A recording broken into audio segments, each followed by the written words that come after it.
originate. Okay, on to my next guest. He's a debut novelist. Please welcome Robert Springer. Welcome to the show, Robert. Thank you, Karina. How does it feel to be able to call yourself a debut novelist? It feels very good, truly. Have you had anything published before this book? I've had a few poems and short stories published before this, but this is my first novel. That's awesome. It's good to have something behind you because it sort of builds up your CV if ever you wanted to go and find a publisher or an agent. It shows that you've done stuff before. And, of course, the more you write, the better it gets. Yeah, that's true. I'm not the most prolific author, but I hope that the quality makes up for it. Well, from what I've read, I had the pleasure of narrating a small part from the book, and it's outstanding. It really is. Your imagination and your way of thinking. But before we carry on with that, why don't you tell our listeners what Organ Pipes of the Soul is all about? Well, the Organ Pipes of the Soul, the subtitle is A Theodicy of Love and Reincarnation in a Desperate Afterlife. And a theodicy is examining the question of whether God is good, and so this book is a theodicy, but I used the word theodicy as a play on Odyssey because it's also the journey of the three central characters. And it's really a love story about Arthur, who is the main character in there, and he has been reincarnating as himself from the afterlife into what we call home, returning home. And because he's been reincarnating after him as himself, it has changed the dynamic of his reincarnation. And it's the story also of Elle. Elle was the woman he had met as a young man at a recital, and he didn't have the courage to speak to her. He was just too shy. So he goes through his entire life, and he never marries. He never has anyone, a love interest in his life. And he does this 30 times, and in the 31st reincarnation as Arthur, he finally speaks to her, and the two of them become lovers. They marry, and in each of the lives, he goes off into battle in World War I, and he fights in the merchant marine, and his ship goes down, and he survives. In the 31st life, he drowns. He doesn't survive that ship. And then because of that change, instead of arriving as he usually does on what's called the waking shore, he arrives on the Isle of the Dead. And so he arrives without all of his memories, and as he slowly remembers who he was, he also remembers that he's responsible for a lot of what has been going on. He's been trying to make reincarnation easier to happen, and so he's been building these stations. And then he realizes late in the novel that it wasn't just him, that God had a hand in all of this happening. So Arthur is a point-of-view character telling the story. Elle is also a point-of-view character who has arrived in the afterlife, not sure she wants to return home because Arthur had broken her heart. But she decides to come home, and she goes off to into the afterlife, and she decides that she's going to return home. So she goes to the museum, not the museum, but a place where music is studied, and in where she goes, you go home by sort of playing your heart out to the audience, and then you sort of flame out and go back home. And she has been there. The third point of view person is Coyote, and Coyote is a warrior woman. She's a modern day woman. She's not from the turn of the 19th or the 20th centuries, and doesn't feel that she belongs in this afterlife, only she finds out later that she's essential to its salvation, if you will. So it's got three point-of-view characters traveling through the afterlife, and as any story, there are bad guys. There is a person who has basically decided he doesn't like the shadowy afterlife and has found a way to become more substantial by absorbing the people who are supposed to be in his care. And then there is a writer who has taken Arthur's machine that creates this afterlife, if you will, and has found a way to make it do whatever he wants. And he thinks that reincarnation is a moral evil and wants to put an end to it. Ooh. So I have a short excerpt. I hope it's short. This is basically chapter 18, if you want me to read it now, or do you want to continue with other stuff? Yeah, well, I've got a couple of questions, and then when we'll have the reading. Okay. It sounds like when you said he's done it 30 times, it sounds like, what's that thing called where they go over the same day over and over and over again? I'm thinking of a Hogwarts, and it's not. Groundhog Day? That's it. I got the hog part right. Groundhog Day, but instead of it being one day, it's a lifetime. That's true. The first time he reincarnates as himself, he sort of sees himself incarnating as Arthur, and he kind of falls into that. And very little changes in each of those lives, because as you know, in reincarnation, you usually forget who you were. You don't remember much, and sort of what in this. You just bring the essence of yourself. And so he's brought a little bit of himself forward, and he's trying to improve each of these lives a little bit, not hurt someone's feelings or help the old lady across the road kind of thing. And it never really amounted to much until the 31st, where he actually speaks to the love of his life. So it takes him 31 reincarnations before he finally speaks to, because like he said, he doesn't know that he didn't speak to her in the other lives. He doesn't know who he was in the other lives.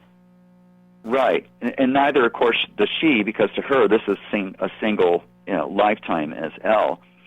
Yeah. So that's what takes him so long, is that he comes back to reincarnates. He's Arthur. He goes through everything, and each of these times he is just too shy. Finally, breaks through. And that breakthrough changes the entire, everything. It changes everything for him, and it changes the afterlife he comes back to. Changes the whole thing, and it's the key. It's the linchpin of the entire story. Is that moment, that decision to love somebody. How the kind of effect it can have on people around you, and life changes because of meeting the soul. Your soulmate.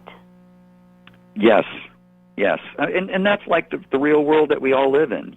Some of us meet a person and we hook up with them, and when you look back upon it after a while, you're like, how could that not have been what would my life be without this person? And you can't imagine it. Yeah. Like I was saying to Martha, the last author, that everyone's got a purpose in life, and that everyone's connected to someone, and without that person being there, how different things would be. Yes. Where did the idea for the book come from, Robert? It started with a short story of two people meeting in the afterlife that was inspired by a T-shirt that said, "Heaven is a library." And it was a really short little story. And then, my writing teacher at the time didn't like it, but my writing group was more interested in it, and it evolved into a novel very slowly. Almost 19 and a half years. 10 years.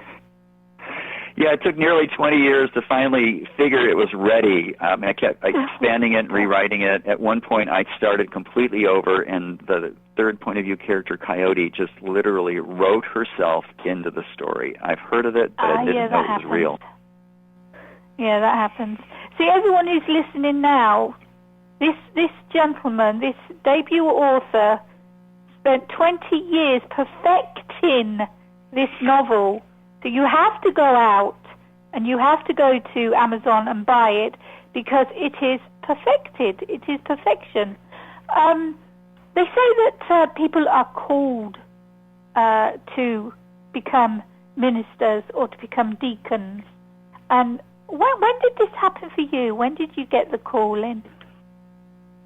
I knew from a young age I was going to be an artist, and I considered art to cover, the graphic arts, musical arts, and the literary arts. I just didn't know which of those three I was going to end up with. I've got a quote that I really love. I would have this on my tombstone if I could. Our own life is the instrument with which we experiment with the truth. That's from a Buddhist monk, Thich Nhat Hanh. And so I sort of experimented with the truth throughout my life as a musician, as a graphic artist. And it was, finally, as I started writing more and more and writing poetry and such, that I realized that writing was the oldest of these forms, really. We are storytellers in our sleep. We tell our own stories. We dream in story. When you tell someone about your life, you are telling a story. Yeah. So everything about us is a narration.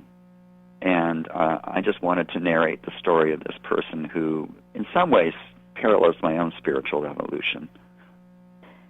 I love your interpretation of the afterlife and reincarnation, when there is no way of knowing if it's real, if it exists. I just love your interpretation of it. Why don't you give us that reading that you have ready for us, Robert? Okay, so the main character, Arthur, had been reincarnating as himself, and he has been accompanied in each of these 30 and now 31 lifetimes. When he comes to the afterlife, he brings his dog Bruno with him. In this scene, Bruno has destroyed, and I can't say killed because everybody is already dead. It's the afterlife, right? And he had been defending everyone from Grendel's mother. Now, this is the Grendel from the book Beowulf. So when Bruno destroyed her... I know the one. She fades into the fog the way anybody who dies a second death, like the character that you narrated for me in the Blocking Man fades away. So this story is picking up in the middle of chapter 18, and it's a chapter told by Coyote. So she's the point of view character. And their group that she is with Arthur, but she's narrating this when they left the lodge, and they've come to the library, and they want to check out this thing called the Orgone Accumulator. That's the machine that's been storing all of the energy from Arthur's reincarnations. And there's enough energy in there to create an entire cosmos, and it has been hijacked by the people who want to end reincarnation. So I'll start here. Okay. When Coyote reached him, Arthur was standing in a hole, and the storyteller was near Bruno's remains. Millicent, that's the museum docent, was leaning against a tree far enough from the hole to avoid the mess. The ground was slick with blood. "What's with all the blood?" Coyote asked. "Rajpuri says it's because of the accumulator," Arthur said. "I'm not sure. Perhaps it made Bruno more real." Rajpuri was trying to come up with an explanation. "But could we understand him?" the storyteller said. "You want help digging the grave?" Coyote asked. "No," Arthur said, throwing another spadeful of dirt outside the grave. "I'll do this. Bruno's here because of me." "The doc wants to see you. It's about the thinning fog and that beam of light. I can take care of this." Arthur looked up from his digging and stared at the beam of light for a moment. "The beam will wait," he said, digging the shovel in. "Bruno first." Coyote hated standing around, but to leave before he was done digging would disrespect Bruno. "I owe him more than a goodbye," Coyote thought. "I'd be gone if it wasn't for him." Arthur had about a third of the grave dug when the captain called down from the rooftop. "Fire," he yelled. "The lodge is on fire." "I better go up and have a look," Coyote said. "Let me know what you find," Arthur said. "Sure," Coyote said. "At least I got something to do," she thought, "even if it means more trouble." I'm sorry, I have to forward the page here, and I had the wrong thing up. Okay, the storyteller came with her. They bounded up the broad stairs to the top floor, then climbed the ladder to the roof. The captain stood near the low parapet that circled it. They could see the fire without the binoculars, but Coyote took them from him anyway and moved him back from the edge. The flames from the lodge backlit the barren trees. She noticed movement, and a moment later saw fire fall from the side toward the lodge. Then more fire fell, but from a different direction, like a helicopter shooting napalm. It passed between her and the flames. It was bigger than the lodge. "Hard to believe, isn't it?" she said, handing the binoculars to the storyteller. The storyteller looked for a moment, then handed the binoculars back. "Yes, and it's headed this way." "Trouble on the way," Coyote said when she reached Arthur, still shoveling out the grave. "Tell me something new," Arthur said. "Okay," the storyteller said. "Dragon on the way." Arthur stopped digging. "Some fairy tale dragon?" "As in fire-breathing fairy tale dragon that set the lodge on fire," the storyteller said. "Your typical fairy tale dragon is armor-plated and indestructible. This one will be here in a few moments." "The museum isn't some wooden thing," Millicent said. "It's made of brick and stone. And it's got big glass windows," Coyote said. "We'd best skedaddle before it gets here." "We could hide in the basement," Millicent said. This dragon has an orgone accumulator behind it, the storyteller said. What are a few bricks?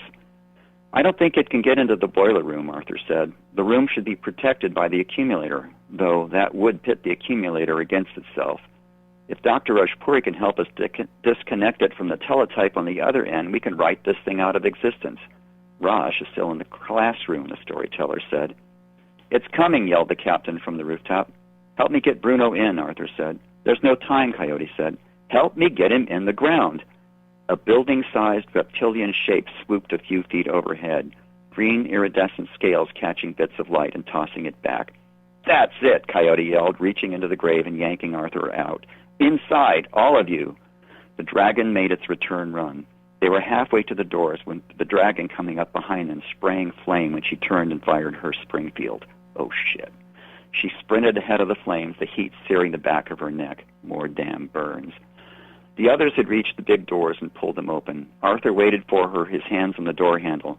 She took the low steps 3 at a time, slipping past Arthur as a fireball burst through the open door.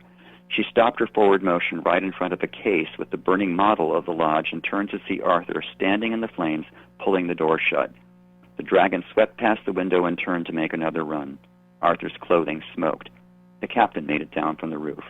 I'll go fetch Rajpuri, Coyote said. The rest of you go to the basement. The dragon landed at the front of the building with a ground-shaking thud. It shot a blast of flame at what was left of the front windows. Glass and fire sprang into the front of the museum. Then it poked its head into the building and sent a line of flame directly at them. They ducked behind the cases. Coyote peeked out from behind a case, calculating the run to the stairs. The base of both sets of stairs to the upper floor were within the dragon's reach. The dragon shot more flame into the building, setting woodwork on fire before moving away from the front and stalking windows on the right side of the building, peering in with one of its large eyes. The dragon can hit you before you reach the basement door, Coyote said. I'll head for the stairs to fetch Rajpuri, and when it sees me, you dash to the basement door. She let the dragon send in another snort of fire, timing her dash toward what she figured would be the end of the stream. The others dashed toward the basement door while the dragon turned its head to follow her, taking a breath as it did. As it breathed in, she was able to make it to the stairs. Once on the stairs, the flames will be below me. The dragon didn't do what she expected. It pulled its head out of the first floor window and broke open one on the second floor, sending flames and glass down the stairs toward her. She fell prone, the heat rolling over her, then jumped up as the dragon took another breath. She made it to the top of the stairs just as the next breath of flame sought her out, setting the stairs on fire. The dragon pulled its head out and began stomping around the building, breaking windows open, looking for her. Already, smoke was collecting on the second-floor ceiling just above her head and streaming out of the broken dome. Because the windows of the classroom were so high, she knew the dragon wouldn't notice Rajpuri, so the difficulties would be getting him to leave his equations and getting past the dragon. She reached the classroom expecting him to be standing, hands still in pockets, staring at his equations, oblivious of the dragon, but he wasn't in the room. No time to search the whole second floor for him. Smoke was rolling into the room from the transom window over the door. She made a final glance through the classroom and spotted his slide rule on a student desk and a piece of chalk in the pencil groove. He must have lost himself in his equations and gone home. On the blackboard nearest the desk, he had left a word she didn't recognize, highlighted with thick underlines. His last word, and I have no idea what it is. Down below, more windows were bursting. As she fled the classroom, the building shook from the collapse of the stairs she had taken. She was going to take the mezzanine to the other side of the museum where the stairs were still up, but the dragon had come round to that side of the building and poked its head in one of the windows. A chandelier fell, and the surprised dragon pulled its head out of the window. She waited a second to see if it was going to poke its head into another window. A shadow passed the window. The building shook. A rain of plaster and burning glass fell from the ceiling, and the remains of the dome burst in a shower of glass as the dragon half fell through the circular opening, held by the steel frame. One giant claw foot nail flailed as it struggled to pull itself out, and another one broke through the flat roof. She dashed down the burning stairs to the main floor, rushing past toppled cases, hopping over debris, dodging the ongoing rain of the ceiling. The dragon pulled its foot out, ripping out more ceiling, sending another chandelier and chunks of roofing felt, asphalt, and beams of wood to the floor below. Bracing itself against the outer walls, it pulled its body from the opening left by the dome. One of the outer walls buckled, and the ceiling sagged further. Coyote reached the basement door and started down just as the ceiling collapsed. dropping the dragon onto the floor of the museum and through it, sending itself and the wreckage into the basement. A pressure wave of dirt and debris knocked her down. When she stood, clouds of choking dust hung in the air, but the dragon was quiet. It might be no more than stunned. Better to operate on that assumption until I know. She picked her way over the mess in the basement toward the boiler room door, flinching at every scratchy crunch of every broken artifact underfoot. The door wasn't blocked. She hoped they hadn't locked it behind them because the dragon wasn't going to use the key and turn the knob. The only one they'd be locking out is me. The knob didn't turn. Of course they did. She pounded at the steel door until her fist ached. The dragon had begun to stir after falling into the basement, thrashing its tail and one of its hind legs about, trying to extricate itself from the debris. The door opened and the storyteller peeked out. Coyote grabbed the door from him, pulling him off his feet. "Inside," Coyote shouted, dragging him in with her, pulling the door closed behind them. The door locked with a satisfying clunk, locking her fear behind it. She expected the dragon to slam its bulk against the door. When it didn't, she started to ease up. "Where's Rajpuri?" Arthur called from the control room door. "I'm fine, thank you very much." "I'm sorry," Arthur said. "How are you?" Rajpuri left without saying goodbye. "We were hoping he would take another stab at disconnecting the teletype from the orgone accumulator." "Can't you pull the plug?" she asked. "No go," the storyteller said. "Armored cabling. And before you ask, our teletype is locked out. Just print shit out. The bastard outwitted me. Locked up our terminal with a single line. The teletype in the boiler room can no longer provide input." "Then I suggest we get the hell out of here," the captain said. "The way out is through that door," Arthur said. "I think twice about going back out there," Coyote said. "What about that way?" the captain asked, gesturing toward the innumerable rows of accumulators. Coyote raised an eyebrow. He shrugged his shoulders. "What's that thing say about it?" she said, gesturing at the teletype. "We figured the writer is in the library," the storyteller said, "and he's using the books there to create his monsters." "What makes you think this writer is a he?" she asked. "Ah, yes, Mary Shelley," the storyteller said. "Well, he or she is not making the monsters up from imagination because the books in the library are tied into the accumulator. So monsters from literature are more real, if you will, more powerful, too." "So what legend did this dragon come from?" Arthur asked. "Smock Wareski, the dragon of Walwell Hill. The writer mentions it by name at the start of the printout, almost like a summons. I've heard of this dragon before. It's from Krakow, Poland. The legend says the dragon appeared at the time of King Krakus, the founder of Krakow, and went about ravaging the country, as dragons do, burning farms and eating livestock and virgins. I hate to tell you this, but," Coyote started. The storyteller and the captain laughed. Arthur looked a little uncomfortable.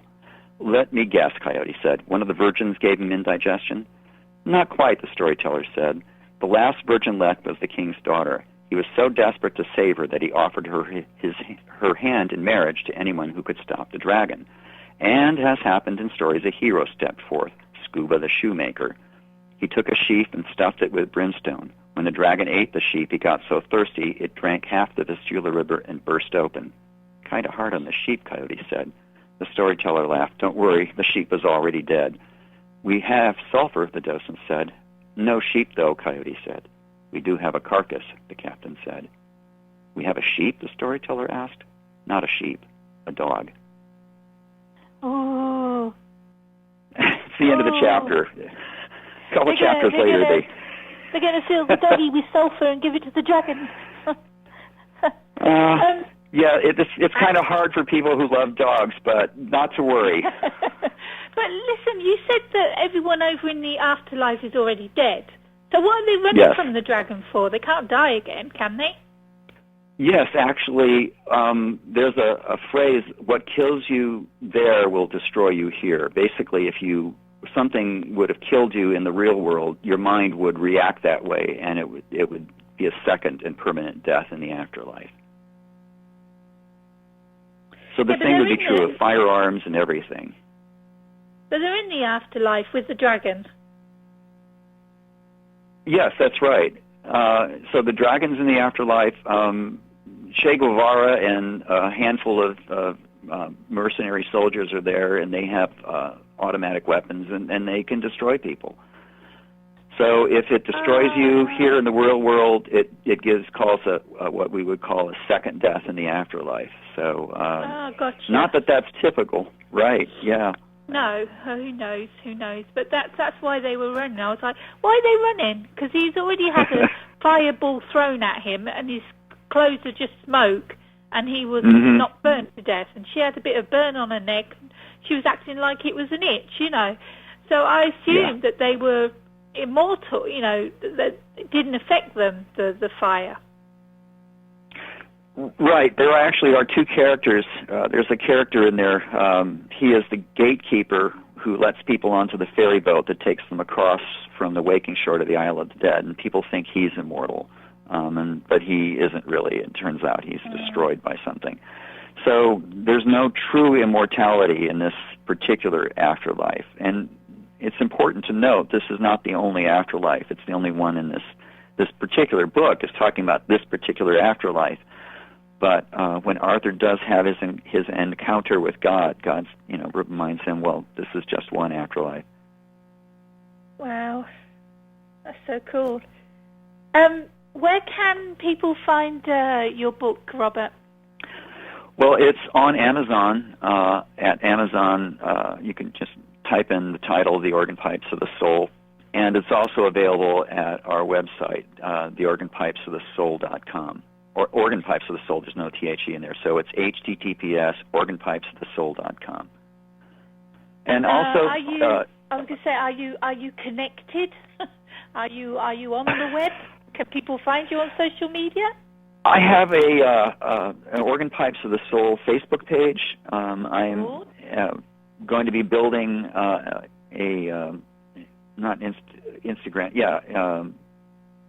Pinterest page. So I'm working slowly on that, and it's not something that I had been that knowledgeable about. Social media is kind of a new thing in that sense. So my Organ Pipes of the Soul Facebook page has a bunch of photographs of like lighthouses and locomotives and things. That there's also a video of a teletype machine that hooks the writer in the library up to the orgone accumulator in the museum. And I found a video of one of these things going off, and if you watch old movies, you hear them in the background all the time. The thing would start typing all by itself, and in this case, if it starts typing, it's bad news. He's writing. You better run. Yeah, exactly. So, the first time that the teletype goes off, this is a couple chapters earlier, it basically brings Grendel's mother up to the museum, and Coyote's outside and has a little face-off with him.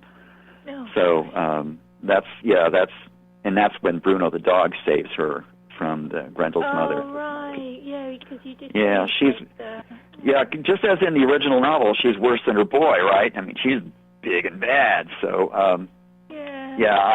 I put that in there, and it was fun to be able to bring some of these characters, creatures from literature into a novel. Yeah, I bet it was. Yeah, I like that you've got that amazing imagination of what the afterlife could be like, but then you're bringing actual fictional characters to life as well. I think that's really cool, like a cross match. It's been a pleasure chatting with you and learning more about your book, Robert. I wish you all the best with this one and any more that you have to write. And thank you so much for being a guest on the Artist First Radio Network. Thank you, Karina. Thank you for giving me an opportunity to read a bit and talk about my novel. I appreciate it. Thank you. Everyone, that's it for this show, and until next month. And I want you to all be safe and be well and take care of each other. This is Karina Ganter signing off.